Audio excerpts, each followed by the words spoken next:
मेरे हस्बैंड की बहुत स्ट्रिक्टली मुझे वार्न किया गया है कि अच्छे से रही, उसके बाद उसकी हालत ये हो गई।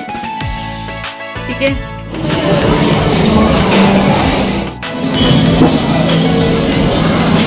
घर की औरतों को पता होता है कि किचन का हाल क्या होता है, बहुत गंदा, बहुत गंदा।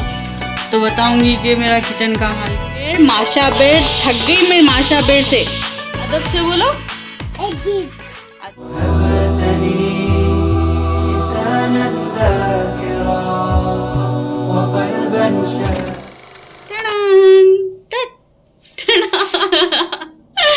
ये है अबिया के बर्थडे का डेकोरेशन। छोटी सी तितली, थोड़ा सा डेकोरेशन अबिया के हिसाब से हुआ है। और अल्हम्दुलिल्लाह बहुत अच्छा गुजरा था कल का दिन। और मेरे हस्बैंड की बहुत स्ट्रिक्टली मुझे वार्न किया गया है कि अबिया के बर्थडे को रिकॉर्डिंग नहीं होगी, कोई शो ऑफ नहीं होगा। ये बहुत पर्सनल चीज़ होती है, खुशियाँ होती है, तो उन्हें पसंद नहीं था। बट मैंने थोड़े थोड़े रिकॉर्डिंग की है और बस थोड़ा सा बता दूंगी आपको कि अबिया कैसी लग रही थी। बस मैं उतना बता सकती हूँ आप लोगों को। तो चलिए आज का दिन कैसा गुजरता है देखते हैं। और बताना कल का वीडियो कैसा लगा, क्या अच्छा था, क्या अच्छा नहीं था, क्या ऐसे ही वीडियोस बनाऊं मैं आप सबके लिए, तो बताना ज़रूर। ठीक है, तो चलिए रिकॉर्डिंग स्टार्ट करते हैं, दिन भर का रिकॉर्ड करते हैं, फिर आपको कल बताते हैं। बटो मेहंदी, अब्बू की मेहंदी, वाह, ये मम्मी की मेहंदी, ये अब्बू की मेहंदी।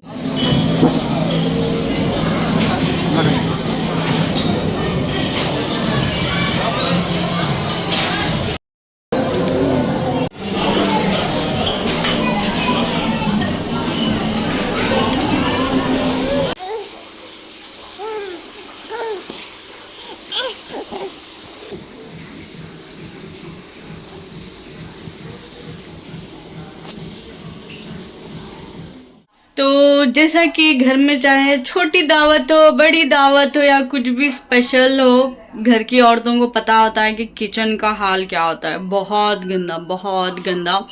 तो बताऊंगी कि मेरा किचन का हाल क्या है। ये है मेरे किचन का हाल आज। ये अबिया के बर्थडे पे हमने ये लगाया था टूटू।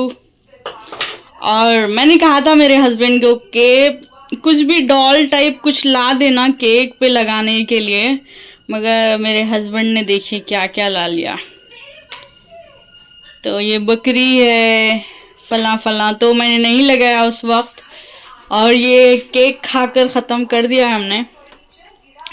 तो फ़िलहाल किचन की ये हालत है। तो अब इसे साफ़ करना है, फिर पकवान करना है, सारी चीज़ें करनी है। ठीक है,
सबको ना मैं एक नसीहत देती हूँ, जो हम बीवियाँ अपने शौहर के पैसे बचाने के लिए जो हर माल सस्ता वाली दुकान में जाते हैं हर वक्त वहाँ पर कोशिश करते हैं कि जितना हो सके उतनी सस्ती चीज़ें ले हम, और जितना हो सके उतना हमारे शौहर का पैसा बचाएं। तो ये बेवकूफ़ी मत करना, क्योंकि मुझे बहुत बड़ा सबक मिला है इससे कि मैंने ये छोटी सी कढ़ाई मैंने ना 3 पाउंड में ली थी। मुझे बहुत प्यारी लगी थी, ये नॉन स्टिक वाली थी। ऑलमोस्ट सिर्फ 1 महीना हुआ है मुझे लेकर।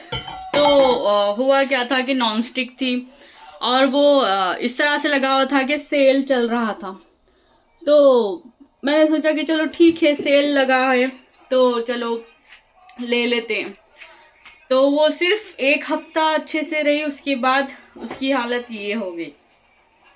ठीक है, तो अब किसी काम की नहीं है। मैंने सस्ते की लालच में मैंने जाकर ले लिया और ख़राब चीज़ मैंने उठा कर लाई। तो आप लोग कभी मत करना इस तरह से, महंगी चीज़ लेना, जो वाकई में अच्छी है वो चीज़ के पीछे अच्छा पैसा लगाना, ताकि आपका पैसा वसूल हो और वो ज़्यादा दिन तक आपके काम आए। तो ऐसे ही सामान लेना। तो जब से मुझे ये सबक मिला है ना, तब से मैंने सस्ती चीज़ें छोड़ दी, खलास ख़त्म। फिर नहीं, सस्ती चीज़ों के पीछे नहीं जाऊंगी। बच्चे को क्या होना, मम्मू गरम, चलो मम्मू खाएंगे अपन, ठीक है, मैं मम्मू देती, चलो। तू क्या होना, बाबा का फर्जी हो ना, ठीक है। खाना तो बना दिया है, अब बच्चों के लिए टमाटर की चटनी बनाऊंगी। अब थोड़ा सा मिस हो गया, वो साफ कर लेते हैं पकाने के बाद। बच्चों को बहुत भूख लगी है, तो चलिए फटाफट से जो भी आसानी से बन सकता है, जो भी जल्दी बन जाएगा मैं वही बनाती हूँ। तो मेरे पास कुछ 1-2 टमाटर रखे हुए थे और कुछ अंडे रखे हुए थे। तो मैं सोच रही थी कि बच्चों के लिए मैं टमाटर बना दूँ, जो टमाटर की चटनी होती है वो बना दूँ। बहुत सिंपल होता है यार, बहुत सिंपल बनाती हूँ मैं। जैसा कि आप लोगों ने हर वीडियो में देखा होगा, जब भी मैंने कुछ भी मैंने पकाया है बहुत सिंपल पकाया है। तो मैं पूरी कोशिश करती हूँ कि जल्द से जल्द किचन से मुझे छुटकारा मिले, जल्द से जल्द मैं किचन से बाहर आ जाऊँ। तो उस लिहाज से ही मैं पकवान करती हूँ, और बस मुझे मज़े का भी चाहिए।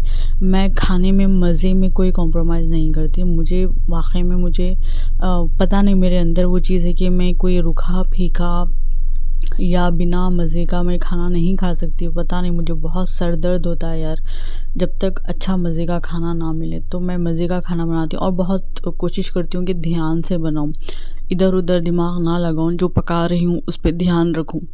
तो इस तरह से सिंपल से जल्दी से मज़े का खाना सालन बन जाता है मेरा।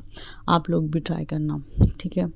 तो चलिए सालन बनाते बनाते बात करते हैं कि कल जब अबिहा का बर्थडे हो रहा था, जैसा कि जो भी छोटी मोटी खुशियाँ खींच कर मैं निकाल रही हूँ कि नहीं मेरी बच्ची की ज़िंदगी में कुछ तो यादें होनी चाहिए, ताकि वो खुश हो आगे जाकर, अरे मेरे माँ बाप ने मेरे लिए कुछ किया है। इस तरह से थोड़ी सी यादें तो होनी चाहिए।